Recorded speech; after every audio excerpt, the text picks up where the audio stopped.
Alrighty, more Phenomenal Expo here. We're here with Daniel Van Thomas, right here of Ultraman Zero, right here. Daniel, how are you doing today? Doing really well. Glad to be here.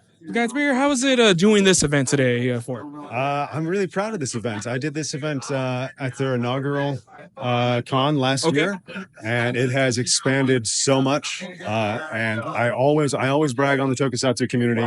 It's like one of the most positive, coziest, like most communal vibes that you can ask for. Awesome. We're also trying to grow the Tokusatsu community in ours. We have a thing called Toku Thursdays, so where we start showing the Super Sentai episodes from Japan, or try to get it more with the American crowd for it. So I'm glad to hear you enjoy that, and we're trying to grow that as well. We just have a couple of questions for you today. What was the auditioning process for, Ultraman Zero? What can you walk us through that? Well, this was ancient history. I was the first English voice of Zero. Okay.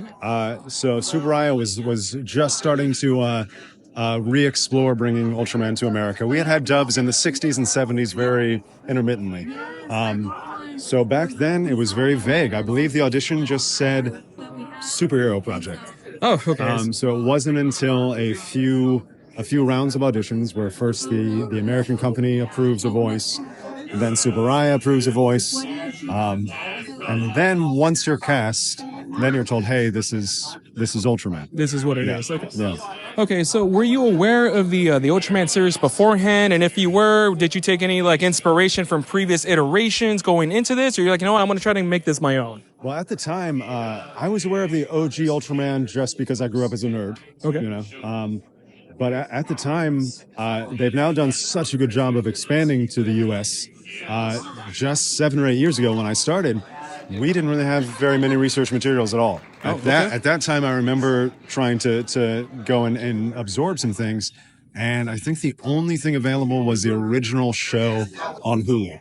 Whereas nowadays, I can turn on my TV and watch almost all Ultraman series in the States. So back then, we didn't really know too much at all. We were just going on what the director told us. Okay, very good. Now, did you have a favorite Ultraman as well? And if so, what is that favorite Ultraman? Yeah. I've always really liked Ultra 7, who is Ultraman Zero's dad. He was the late 60s, early 70s Ultraman.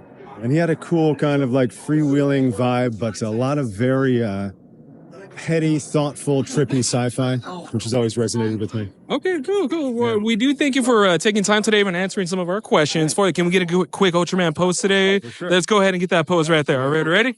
Ready.